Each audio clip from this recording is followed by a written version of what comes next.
ಇಲ್ಲೇನಾಗುತ್ತೆ, ಇಲ್ಲಿ first point ಏನು ಅಂತ ಹೇಳಿದ್ರೆ, ದರ್ಶನ್ ಸ್ಪಾಟಲ್ಲಿ ಇರಲಿಲ್ಲ ಅಂತ ಹೇಳೋಕ್ಕೇನೂ ಇಲ್ಲ. ಇಲ್ಲಿ ಖುದ್ದು ದರ್ಶನ್ ಸ್ವಇಚ್ಛ ಹೇಳಿಕೆಯಲ್ಲೂ ಕೂಡ ನಾನು ಹೋಗಿದ್ದಿದ್ದು ನಿಜ, ನಾನು ಇಂಥ ಕಡೆ ಕೂತಿದ್ದೆ, ಹುಡುಗರು ಕರ್ಕೊಂಡು ಬಂದಿದ್ದೀವಿ ಅಂತ ಹೇಳಿದ್ರು, ನಾನು ಆಮೇಲೆ ಶೆಡ್ಗೆ ಹೋದೆ. ದರ್ಶನ್ ಅಡ್ಮಿಟ್ಸ್. ಅಂದರೆ ಇಲ್ಲಿ ಎಲ್ಲೋ ಒಂದು ಕಡೆ ನೀವು ಈಗ ದರ್ಶನ್ ಕಡೆ ವಕೀಲರು ನನ್ನ ಕಕ್ಷಿದಾರನು ಆ ದಿನ ಇಂಥ ಗಂಟೆಯಲ್ಲಿ ಇಂಥ ಸಮಯದಲ್ಲಿ ಆ ಸ್ಪಾಟಲ್ಲಿ ಇರಲಿಲ್ಲ ಅಂತ ವಾದ ಶುರು ಮಾಡೋಕ್ಕಾಗಲ್ಲ. ಹೌದು, ಯಾಕಂದರೆ ನಾನು ನೋಡಿದ ಮಟ್ಟಿಗೆ ಚಾರ್ಜ್ ಶೀಟಲ್ಲಿ ಈಗ ಕೆಲವು ವಿಟ್ನೆಸಸ್ಗಳು, ಹೆಸರುಗಳು ಬೇಡ, ಕೆಲವು ವಿಟ್ನೆಸ್ಗಳು 164 ಸ್ಟೇಟ್ಮೆಂಟ್ ಸಹಿತ ಮಾಡಿದ್ದಾರೆ. ಈ ಸಮಯದಲ್ಲಿ ನನ್ನ ಜೊತೆಗಿದ್ರು, ಅಲ್ಲಿ ಹೋದ್ರು, ಬಂದ್ರು, ನನ್ನ ಜೊತೆ ಬಂದ್ರು ಅಂತ. ಸೊ ನಾವು ಲಾ ಅಲ್ಲಿ ಅಲಿಬಿ ಅಂತ ಹೇಳ್ತೀವಿ, ಆ ಘಟನೆ ಸ್ಥಳದಲ್ಲಿ ಇರಲೇ ಇಲ್ಲ ಅಂತ. ಅದನ್ನ ಪ್ರೂವ್ ಮಾಡೋಕ್ಕೆ ಇಲ್ಲಿ ಅದೊಂದು ಹೊರಟೋಗುತ್ತೆ. ಸರ್ವೇ ಸಾಮಾನ್ಯವಾಗಿ ಕ್ರಿಮಿನಲ್ ಟ್ರಯಲ್ಸ್ ಅಲ್ಲಿ ನಾವು ತಗೊಳ್ತಕ್ಕಂಥದ್ದು ಆ ಸ್ಪಾಟಲ್ಲಿ ಇರಲಿಲ್ಲ ಅಥವಾ ನಾನು ಅದು ವ್ಯಕ್ತಿ ಮಾಡಿರಲಿಲ್ಲ ಅಂತ. ಇಲ್ಲಿ ಅವರಿಗೆ ಆ ಕ್ವಶನ್ ಆಫ್ ನಾವೇನು ಅಲಿಬಿ ಅಂತೀವಿ ಅದು ಹೊರಟೋಗ್ತದೆ. ಯಾಕಂದರೆ ಈಗ ಬೇರೆ ಪೂರಕ ಸನ್ನಿವೇಶಗಳು ಮತ್ತು ಸಾಕ್ಷಿಗಳು ಅವ್ರ ಘಟನಾ ಸ್ಥಳದಲ್ಲಿ ಇದ್ರು ಅನ್ನೋದು ಪ್ರೂವ್ ಆಗುತ್ತೆ. ಇಲ್ಲಿ ಪ್ರಾಬ್ಲಿ ಅವ್ರೇನು ಡಿಫೆನ್ಸ್ ರೈಸ್ ಮಾಡ್ಬೋದು, ನಾನು ಮಾಡಿರ್ತಕ್ಕಂಥ ಒಂದು ಆ್ಯಕ್ಟಿಂದ ಆತ ಹತ್ಯೆ ಆಗಿಲ್ಲ, ಕರೆಕ್ಟ್, ಅಥವಾ ನಾನು ಅವ್ರನ್ನ ಹಲ್ಲೆ ಮಾಡಕ್ಕೆ ಹೇಳಲಿಲ್ಲ, ಈ ಥರ ನೀವು ಆಗಲೇ ಹೇಳ್ತಿದ್ದಿ, ಯಾರೋ ಹುಡುಗರು ಬಂದರು ಕರ್ಕೊಂಡೋದ್ರು, ನಾನು ನೋಡಿದೆ ಮತ್ತೆ ಬಂದೆ, ಅಲ್ಲಿ ಹೋಗಿದ್ದು ಮಾತ್ರ ನಾನು ಆರೋಪಿ ಅಲ್ಲ ಅಂತ ನಾವು ಅಲ್ಗಳಿಕ್ಕಾಗಲ್ಲ. ಅದನ್ನು ಕ್ಲೈಮ್ ಮಾಡ್ಬೋದು. ಅಂದರೆ ದರ್ಶನ್ ಸ್ಟೇಟ್ಮೆಂಟ್ ಮೇಲೆ ಮಾತ್ರ, ದರ್ಶನ್ ಸ್ಟೇಟ್ಮೆಂಟ್ ಓರಿಯೆಂಟಲ್ಲಿ ಮಾತಾಡ್ತಾ ಇದ್ದೀನಿ. ಅದು ಮರದ ಕೊಂಬೆ ತೊಗೊಂಡೆ, ನಾನು 2 ಡೇಟ್ ಹೊಡೆದೆ, ನೀನೇನೋ ಫೋಟೋ ಕಳಿಸಿದ್ದು ಅಂತ ನಾನು ಕೇಳಿದೆ, ಹ್ಞೂ ಅಂದ, ಇದೆಲ್ಲ ನಿನಗೆ ಬೇಕಿತ್ತೇನೋ ಅಂತ ಹೇಳಿ ಮರದ ಕೊಂಬೆಯಿಂದ ಹೊಡೆದೆ, ನಾನು ಕಾಲಲ್ಲಿ ನಾನು ಒದ್ದೆ. ಆಮೇಲೆ ಪವಿತ್ರ ಗೌಡ, ನೀನು ಯಾರಿಗೆ ಮೆಸೇಜ್ ಕಳಿಸಿದ್ದೆ ಗೊತ್ತೇನೋ, ಅವಳು ಇಲ್ಲೇ ಇದ್ದಾಳೆ ಕರಿತೀನಿರು ಅಂದ್ಬಿಟ್ಟು ಕಾರಲ್ಲಿ ಕೂತಿದ್ದಂಥ ಪವಿತ್ರ ಗೌಡಳನ್ನ ನಾನು ಕರೆದುಕೊಂಡು ಬಂದು ಅಲ್ಲಿ ಬಿಟ್ಟೆ. ಅವಳು ಕೂಡ ಅವಾಗ ಹೊಡೆದ್ಲು, ಅವಳು ಕೂಡ ಒಂಥರ ಚೀರಾಡಿದ್ಲು. ಈ ಒಂದು ಎಸ್ಟಾಬ್ಲಿಷ್ ಇದೆ. ಅಂದರೆ ಈ ಒಂದು ಸ್ಟೇಟ್ಮೆಂಟ್ ಪ್ರಕಾರವಾಗಿ ಇದಾದ ನಂತರದ ಘಟನೆ ಇದೆಯಲ್ಲ, ಆಮೇಲೆ ಹೊರಟುಬಿಟ್ಟೆ ನಾನು ಹೊರಟೆ ಒಂದು 6:30-7 ಗಂಟೆ ಇರಬಹುದು. ಇದು ಎಕ್ಸಾಕ್ಟಾಗಿ ದರ್ಶನ್ ಸ್ಟೇಟ್ಮೆಂಟ್. ಇದು ಬಿಟ್ವೀನ್ 6:30 and 7. ಕಾರಣ ಇಲ್ಲೇನಾಗುತ್ತೆ, ನಿಮಗೆ ಪೋಸ್ಟ್ ಮಾರ್ಟಮ್ ರಿಪೋರ್ಟ್ ಕೂಡ ಇದಕ್ಕೆ ನಾಳೆ ದಿನ ಒಂದು ಎವಿಡೆನ್ಸ್ ಆಗುತ್ತದು. ಅವನು ಎಷ್ಟು ಹೊತ್ತಿಗೆ ಸತ್ತ ಅಂತ. ರೇಣುಕಾಸ್ವಾಮಿ ಇಂಜುರೀಸ್ ಕೂಡ ಕರೆಕ್ಟ್ ಆ ಇಂಜುರೀಸ್ ಕೂಡ ಆಗಿರಬೇಕು ಅಂತ ಹೇಳಿ ಇವ್ರು ಹೇಳ್ತಾರೆ ದರ್ಶನ್. ಈ ಕೇಸಲ್ಲಿ ನಾನು ಆಕೆ ಹೊರಟಿದ್ವಿ, ನಾವು ಪಟ್ಟಣಗೆರೆ ಜಯಣ್ಣ ಆಗ ಮನೆಯಿಂದ ಆಚೆ ನಿಂತಿದ್ರು, ನಾನು ಕಾರ್ ನಿಲ್ಲಿಸ್ದೆ ಅಲ್ಲಿ. ಏನು ಜಯಣ್ಣ ಚೆನ್ನಾಗಿದ್ದೀರಾ ಅಂತ ಹೇಳಿದ್ರು, ನಾನು ಚೆನ್ನಾಗಿದ್ದೀನಪ್ಪ, ಏನು ಕುಶಲೋಪರಿ ನಾನು ಮಾತಾಡಿದೆ, ಮನೆ ಒಳಗೆ ನಾನೇನು ಹೋಗಲಿಲ್ಲ ಅಂತ.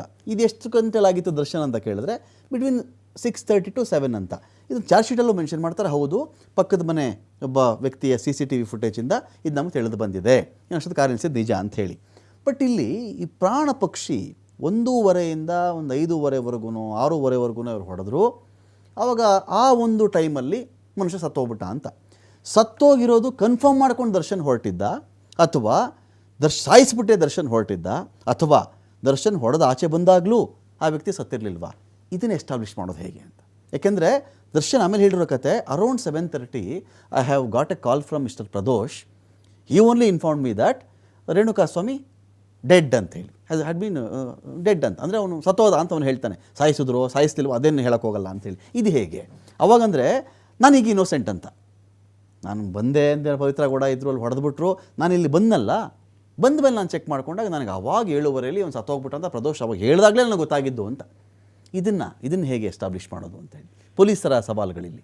ಇದನ್ನು ನೀವು ಈಗ ಬೇಸಿಕಲಿ ನೋಡೋಕೆ ಹೋದರೆ ಇದರಲ್ಲಿ ಏನಾಗಿದೆ ಅಂದರೆ, ಪೊಲೀಸ್ ಕಸ್ಟಡಿಯಲ್ಲಿ ತುಂಬ ದಿನಗಳ ಕಾಲ ಇದ್ದರು. ಓಕೆ, ಈಗ ಒಂದು ಮಾಮೂಲಿ ಒಂದು 420 ಕೇಸೋ ಅಥವಾ ಇದು ತೊಗೊಂಡ್ರೆ ಸಾಮಾನ್ಯವಾಗಿ 2-3 ದಿನಕ್ಕೆ ಮೇಲೆ ಕಸ್ಟಡಿ ಕೊಡಲ್ಲ.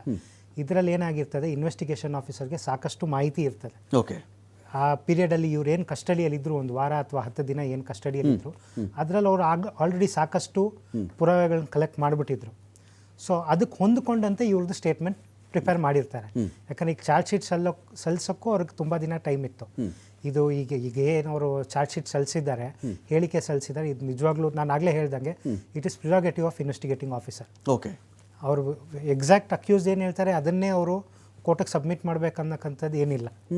ಇನ್ವೆಸ್ಟಿಗೇಟಿಂಗ್ ಆಫೀಸರ್ ಅವ್ರಿಗೆ ಹೇಗೆ ಬೇಕೋ ಪ್ರಕರಣಕ್ಕೆ ಸಂಬಂಧ ಬರ್ಕೊಬೋದು. ಈ ಪ್ರಕರಣದಲ್ಲಿ ಅವ್ರಿಗೆ ಸಾಕ್ಷಿಗಳು ಏನಿದಾವೆ ಅಂತ ಗೊತ್ತಿತ್ತು. ಈಗ ನಮ್ಮಲ್ಲಿ ಇವತ್ತಿನ ದಿನ ಟೆಕ್ನಾಲಜಿ ತುಂಬ ಡೆವಲಪ್ ಆಗಿದೆ. ಓಕೆ, ಈಗ ವ್ಯಕ್ತಿ ಅರೆಸ್ಟ್ ಆದ ತಕ್ಷಣ ಇನ್ವೆಸ್ಟಿಗೇಷನ್ ಆಫೀಸರ್ಗೆ ಕಾಲ್ ಡಂಪಿಂಗು ಮತ್ತೊಂದು ಎಲ್ಲ ಸಿಗುತ್ತೆ. ಸೊ ಅವ್ರ ಕೇಸ್ ಹೇಗೆ ಬೇಕೋ, ಕೇಸ್ನ ವಾಟರ್ ಟೈಟ್ ಮಾಡೋಕ್ಕೆ ಹೇಗೆ ಬೇಕೋ ಅವ್ರಾಗೆ intention. What is the motto? ಒಂದು ವೇಳೆ ಈಗ ಇಲ್ಲಿ 2 ಭಾಗ ಬರುತ್ತೆ. ಘಟನೆ ನಡೆದಂತೆಯೇ ಇನ್ವೆಸ್ಟಿಗೇಷನ್ ಮಾಡಿ ರಿಪೋರ್ಟ್ ಕೊಡೋದು ಒಂದು, ಹೌದು. ಅಥವಾ ನಾನು ಮೇಲ್ನೋಟದ ಘಟನೆಗಳನ್ನು ರೆಡಿ ಮಾಡಿಕೊಂಡು ಒಂದು ಕಥೆ ಬರಿತೀನಿ, ಕಥೆಗೆ ತಕ್ಕಂತೆ ಸಾಕ್ಷಿಗಳ ಕಡೆಯಿಂದ ಮಾಹಿತಿ ತಗೊಳ್ತೀನಿ ಅಂತ. ಎರಡೂ ಸಾಧ್ಯತೆಗಳಿದ್ದಾವೆ. ಸಾಮಾನ್ಯವಾಗಿ ಈಗ ಕೆಲವೊಮ್ಮೆ ರಾಂಗ್ ಅಕ್ಯೂಸ್ ಪಿಕ್ ಮಾಡಿರ್ತಾರೆ, ಓಕೆ, ಅವನ್ನೇ ಈಗ ಮತ್ತೆ ಹೋಗೋಕ್ಕಾಗಲ್ಲ, ವಾಪಸ್ ಹೋಗೋಕ್ಕಾಗಲ್ಲ, ಅದಕ್ಕೆ ಅವನಿಗೆ ತಕ್ಕನಂಗೆ ಸಾಕ್ಷಿ ಕ್ರಿಯೇಟ್ ಮಾಡ್ತಕ್ಕಂಥ ಸಾಧ್ಯತೆಗಳಿದ್ದಾವೆ.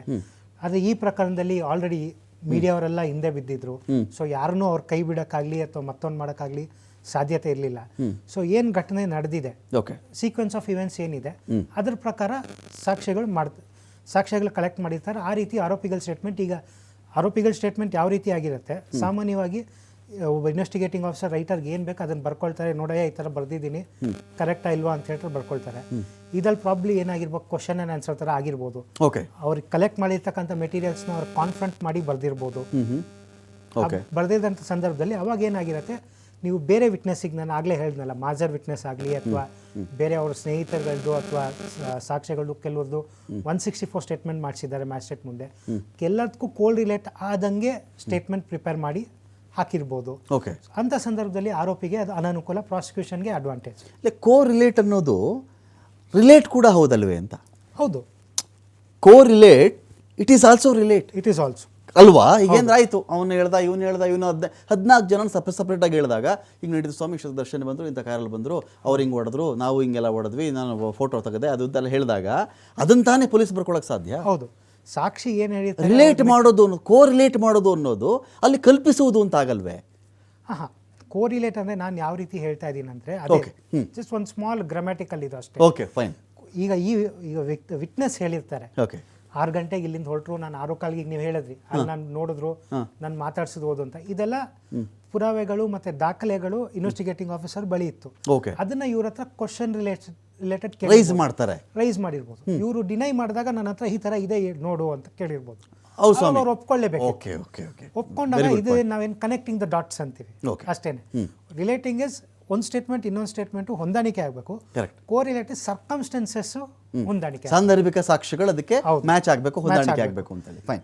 ಇನ್ನೊಂದು ಪಾಯಿಂಟ್ ಇದೆ ಇಲ್ಲೇನಾಗುತ್ತೆ, ಇಡೀ ಒಂದು ಮರ್ಡರ್ ಕೇಸ್ಗೆ ಸಂಬಂಧಪಟ್ಟಂತೆ ಈಗ ಯೂಶ್ವಲ್ ಆಗಿ ನಾನಿದ್ದಾಗ ಅವ್ನು ಸತ್ತಿರಲಿಲ್ಲ, ನಾನು ಹೊಡೆದಾಗೂ ಅವ್ನು ಸಾಯಲಿಲ್ಲ, ಇದೊಂದು ಭಾಗ ಬರುತ್ತೆ. ನಾನಿದ್ದೆ ಸ್ವಾಮಿ, ನಾನು ಆಚೆ ಬಂದುಬಿಟ್ಟೆ ಚಿಕ್ಕದು ಮರದ ರಂಬೆಯಿಂದ. ಯಾಕೆಂದರೆ ಇವರು ಈ ಒಂದು ಫೋಟೋ ತೋರಿಸ್ತಾರೆ, ಇವರು ಬಹುಶಃ ಪ್ಲೇ ಆಗುತ್ತದು, ಯಾವ್ಯಾವ ಆಯುಧಗಳಿಂದ ಈ ಮನುಷ್ಯ ಕೊಲ್ಲಲ್ಪಟ್ಟ ಅಂತ. ಒಂದು ಯಾವುದೋ ನೈಲಾನ್ ಹಗ್ಗ ಇದೆ, ಯಾವುದೋ ಒಂದೆರಡು ಮರದ ಕೊಂಬೆಗಳು ಒಂದು ಕಡೆ ಅಲ್ಲಿ ಬಿದ್ದಿವೆ, ಅಲ್ಲಿ ಇನ್ನೊಂದು ಕಡೆ ಲಾರಿಗೆ ತಾಕ್ಸಿದ್ರು, ಯಾವುದೋ ಟೆಂಪೋಗೆ ತಲೆ ಹೊಡೆದ್ರು, ಅಲ್ಲಿ ಇನ್ನೊಬ್ಬ ಯಾರೋ ಬಂದ್ಬಿಟ್ಟು ನಂದೀಶ ಅನ್ನೋಣ, ಇನ್ನೊಬ್ಬ ಯಾರೋ ಬಂದು ಅವನ ಎತ್ತು ಕುಕ್ಕಿಬಿಡ್ತಾನಲ್ಲಿ, ಇದೆಲ್ಲ ಇದೆಯಲ್ವಾ? ಸೊ ಈ ವಿಚಾರಗಳು ಬಂದಾಗ ಈಗ ಒಬ್ಬ ಮನುಷ್ಯನಿಗೆ ಹಲ್ಲೆ ಆದ ತಕ್ಷಣವೇ ನೋಡಿ, ಅಲ್ಲಿ ಯಾವುದೋ ಒಂದು ಮರದ ಕೊಂಬೆನೋ ಬಿದ್ದಿದೆ, ಅಲ್ಲಿ ಇದೊಂದು ನೈಲಾನ್ ಹಗ್ಗ ಯಾವುದೋ ಒಂದಿದೆ, ಒಂದು ಕೊಂಬೆ, ಒಂದು ಹಗ್ಗ, ಇದೆಲ್ಲ ತೋರಿಸ್ತಾ ಇದ್ದಾರಲ್ಲ ಇಲ್ಲಿ. ಈಗ ನಾನು ಹೊಡೆದ ಕ್ಷಣವೇ ಅವನು ಸಾಯಬೇಕು ಅಂತೇನಿರಲಿಲ್ಲ. ನಾನು ಹೊಡೆದ ಹಲ್ಲೆಯ ತೀವ್ರತೆಯಿಂದಾಗಿ ಅರ್ಧ ಗಂಟೆ ಸಾವು ಬದುಕಿನ ಮಧ್ಯದಲ್ಲಿ ಅವನು ಸಾಕಷ್ಟು ಫೈಟ್ ಮಾಡಿ ಉಸಿರು ಚೆಲ್ಲಿರಬಹುದಲ್ಲವೇ? ಇವ್ರ ಆನರ್ ಅಂತ ಕೇಳ್ತಾರೆ ಕೋರ್ಟಲ್ಲಿ.